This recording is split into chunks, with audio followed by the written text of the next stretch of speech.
একটা বুদ্ধি এসেছে। যদিও আপনার পছন্দ হবে না, কিন্তু তারপরও বলি।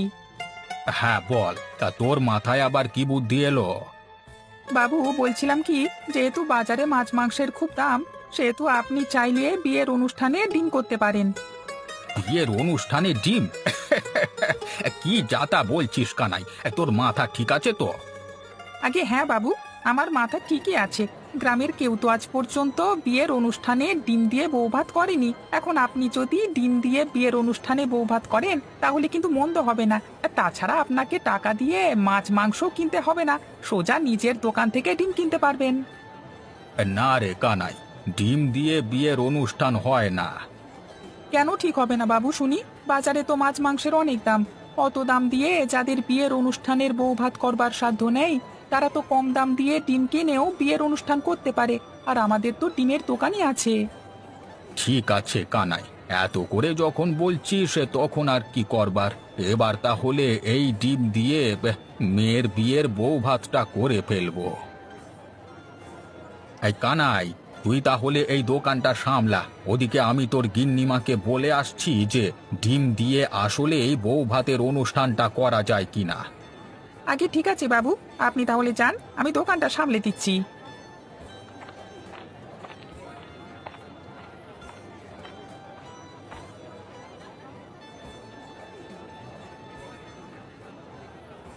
ডিম দিয়ে আবার কি বউ ভাতের আয়োজন? গ্রামেই প্রথম খাচ্ছি। হ্যাঁ সে যা বলো ভাই, ডিম দিয়ে বউ ভাত খাওয়ার মজাই কিন্তু অন্যরকম। এতদিন বিয়ের অনুষ্ঠানে মাছ মাংস খেতে খেতে মুখটাও একেবারে তেতো হয়ে গিয়েছিল।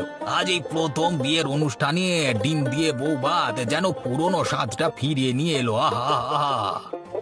হ্যাঁ ভাই, মন্দ বলনি, ডিম দিয়ে বউ ভাত যে আসলে খুব মজার হয়েছে। হ্যাঁ আরে খানাই, তুই তো পুরো ফাটিয়ে দিয়েছিস। হ্যাঁ তোর কথা মতো মেয়ের বিয়ের অনুষ্ঠানে ডিম দিয়ে বউ ভাত করিয়েছি, আর দেখ গ্রামের মানুষ কি পছন্দ করে ডিম ভাত খাচ্ছে। আগে হ্যাঁ বাবু, আমি তো আপনাকে প্রথমেই বলেছিলাম, গ্রামের সবাই মাছ মাংস দিয়ে বিয়ের অনুষ্ঠান খেতে খেতে একেবারে তপ্ত হয়ে গেছে। এখন বিয়ের অনুষ্ঠানে ডিম ভাত পেয়ে খুবই খুশি মনে পেট ভরে খাচ্ছে। তা তুই এটা ঠিক কথাই বলেছিস কানাই, কিন্তু এসবই হয়েছে তোর কথা মতো। তুই যদি আমাকে বউ ভাতের ডিমের কথা না বলতিস, তাহলে তো আমি এটা করতেই পারতাম না।